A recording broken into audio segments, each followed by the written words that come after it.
Hello everybody, today we will discuss about the limiting friction, laws of limiting friction, angle of friction and coefficient of friction।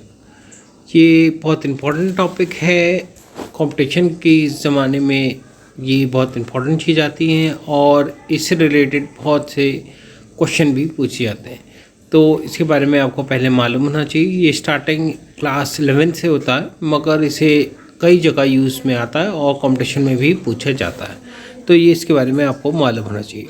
Now limiting friction, consider a wooden box placed on a flat surface.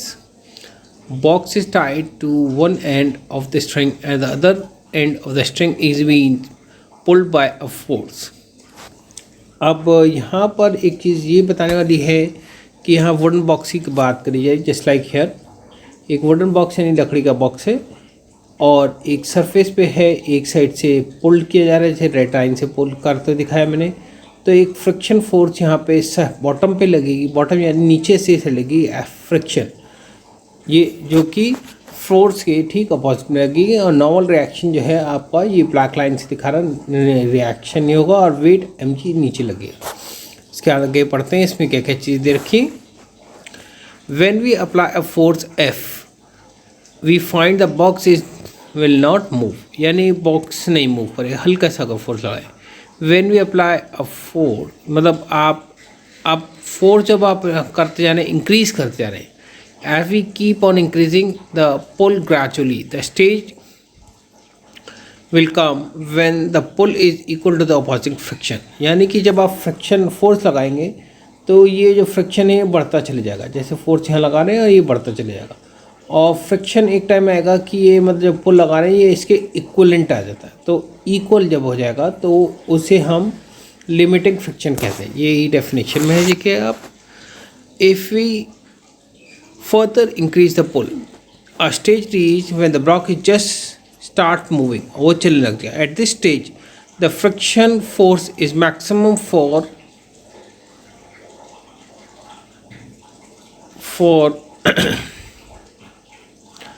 the two surface in contact and is known as the limiting friction। इसे limiting friction कहा जाता है। यही मैंने अभी आपको बताया था कि एक स्टेज आ जाएगी जहाँ पर वो दोनों इक्वलेंट हो जाएंगे, तो limiting friction इससे ज़्यादा फोर्स फ्रिक्शन फोर्स नहीं लगती। The limit beyond which the friction force can not be increase is known as the limiting friction, और इसे लिमिटिंग फ्रिक्शन कहा जाता है।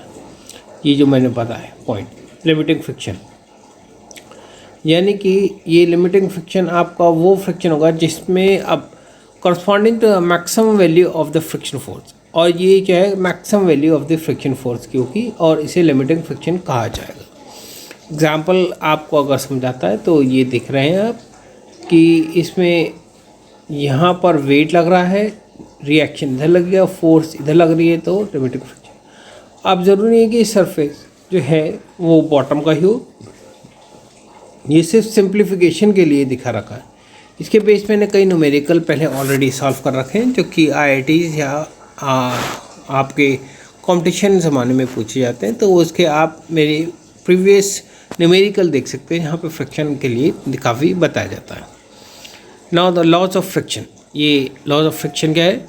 On the basis of experiment observation you observe, experimentally observe क्या कर रहे हैं। The following laws of the limiting friction are found to be true for dry and clean surface in contact, यानी कि surface जो है दोनों का ड्राई होना चाहिए और क्लीन होना चाहिए। यानी कि यहाँ पर जो है ये जहाँ पे रखा है ये एक तो ड्राई हो और याला सरफेस, यहाँ पर ये सरफेस ड्राई होना चाहिए और क्लीन होना चाहिए। ऐसा नहीं है कि यहाँ पर कोई आपका पाउडर डाला हो, जैसे आपने कैरम में डाल देते हैं तो उससे फ्रिक्शन रिड्यूस होता है, तो वो नहीं होना चाहिए।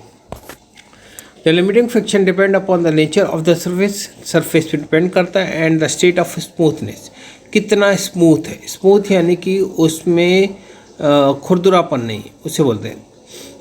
The opposing friction force brought into play in tangential आपका आएगा to the surface in contact, यानी कि ये जो सरफेस है, सरफेस यहाँ पे दिख रहा है आपको, ये जो सरफेस है इस तरह, यानी कि जहाँ से ब्लैक लाइन नज़र आ रही है, अब मैं ब्लैक लाइन ड्रॉ करता हूँ, ये बीच में जो सरफेस है इसकी, ये इसके बीच में ही एग्जिस्ट करता है। यहाँ जैसे ब्लैक लाइन बनाई है मैंने, यहाँ पर एग्जिस्ट करेगा। तो it the opposing friction brought into play tangential to the surface in contact, यानी कॉन्टैक्ट जो है इसके सरफेस पे, यानी कि इन दोनों के बीच में एग्जिस्ट करेगा और टेंजेंशियली करेगा। ठीक है। The value of limiting friction is proportional to the normal reaction, यानी नॉर्मल रिएक्शन जितना रहेगा उसके हिसाब से इसका फ्रिक्शन लगता है। प्रेसिंग द सरफेस टुगेदर, यानी सरफेस दोनों टच होने चाहिए। The ratio of F friction and the normal reaction is constant, ये कांस्टेंट रहता है। And depend upon the nature of the pair of the surface in contact, ये contact पे depend करता है। ठीक है। That is F is directly proportional to normal reaction, ये मैं ऑलरेडी बताया। तो जैसे आप इसको प्रोपोर्शनलिटी साइन को हटाएंगे तो यहाँ पर देख रहे हैं तो म्यू आ जाएगा। म्यू जो है आपको कांस्टेंट है, ये स्टैटिक फ्रिक्शन है, limiting friction upon normal reaction, तो म्यू आता है, ये कांस्टेंट वैल्यू। फोर्थ पॉइंट इसका लॉ क्या कहता है, for a given surface in contact the magnitude of the limiting friction is independent of the shape, यानी शेप क्या है उसकी वो उससे डिपेंड नहीं करता। यानी कि जो फ्रिक्शन है लिमिटिंग फ्रिक्शन, उसको चाहे आप सर्कुलरली या आप जो सरफेस है नॉर्मल टचिंग सरफेस है, जैसे आपको मैं दिखाता हूँ इसमें, यहाँ सरफेस जो है आपका ये रेक्टेंगुलर है, तो रेक्टेंगुलर है, क्यूब है, या फिर आपका सिलेंड्रिकल है, तो उससे कोई मैटर नहीं करता कि कौन सा वाला सरफेस है, इससे कोई मैटर नहीं करेगा इसमें। ठीक है। As long and it is normal reaction is the same, सबका सेम रहेगा। Limiting friction F is equal to mu N के बराबर होता है। Now the angle of friction and the coefficient of friction. Angle of friction क्या होता है, consider a body of a mass m on a plane having an angle alpha as shown in figure, ये figure में shown कर रखा है, इस figure में ज़्यादा क्लियर दिखा रखा है। फिगर वहाँ पे भी है मगर यहाँ ज़्यादा क्लियर मैंने दिखा रखी है कि ये एंगल अल्फ़ा से इंक्लाइंड है। इंक्लाइंड यानी कि ये इस तरह सरफेस है। ठीक है, सरफेस इस तरह बना। The gravitational force on the body can be resolve into two components. Obviously हमने यहाँ पे दो कंपोनेंट में डिवाइड कर दिया है इसे, जो कि आप इधर देख भी रहे हैं। एक यहाँ आप देखेंगे एक इधर जा रहा है और एक इधर, तो अल्फ़ा डिग्री है यहाँ पर, तो अगर आप लेंगे तो कॉस एंगल से लगा रहता है, दैट विल बी आपका mg, क्योंकि वेट लग रहा है, कॉस अल्फ़ा, जो कि ऑलरेडी यहाँ डिनोटेड है। अगर आप गौर से देखेंगे तो आपको नज़र आएगा mg कॉस अल्फ़ा ये, और इधर जो है mg साइन अल्फ़ा आ जाएगा। तो mg जो है बेसिकली फोर्स लग रहा है हमारा, mg फोर्स है यहाँ ये इसमें, तो इसी वजह से यहाँ से जो एंगल से लगी होती है तो that will be given by mg cos theta और mg साइन थीटा। जिनको सही से समझ नहीं आ रहा है कैसे कंपोनेंट वेक्टर कंपोनेंट डिवाइड करने हैं, तो मेरा वेक्टर का एक नहीं कई सारे वीडियो डाल रखे हैं, उसमें वेक्टर कंपोनेंट्स में आप उसे देखें तो आपको क्लियर समझ आने लगेगा कि किस तरह से वेक्टर कंपोनेंट तोड़ते हैं। तो जैसे यहाँ पर ये mg साइन थीटा फोर्स लगने लगे तो फ्रिक्शन फोर्स इसके अपोजिट में लगेगा, क्योंकि वेट इधर से mg कॉस अल्फ़ा एंड ये नॉर्मल रिएक्शन क्योंकि सरफेस से 90 डिग्री पे लगता है। तो ये आपको है, आगे पढ़ते हैं इसमें। That divide into two component perpendicular and parallel to the plane. Plane के तो आपका mg अल्फ़ा हो जाएगा, mg साइन अल्फ़ा जो, और परपेंडिकुलर जो mg कॉस अल्फ़ा। ठीक है, the component mg cos alpha perpendicular to the surface balance the normal reaction and the component mg sin alpha parallel to the plane surface provided the necessary force for the body to move down the plane। यानी कि ये जो plane है इस body नीचे जाने लग जाएगी, तो फ्रिक्शन फ्री जो इससे क्या होगा, बॉडी जो है नीचे की साइड दौड़ने लग जाएगी, तो उसी टाइम एक फ्रिक्शन फोर्स लगेगा जो कि अपोजिट डायरेक्शन में लगेगा। तो उसी को रिप्रेजेंटेशन दिखा रखा है। The value of the component parallel to the plane mg sin alpha can be increased by increasing the angle of inclination। यानी कि अगर आप ये एंगल जो ये वाला एंगल है अगर ये इंक्रीज कर देंगे तो ये भी फोर्स बढ़ जाएगी। ये बड़ा इंपॉर्टेंट पॉइंट है इसका, ठीक है। if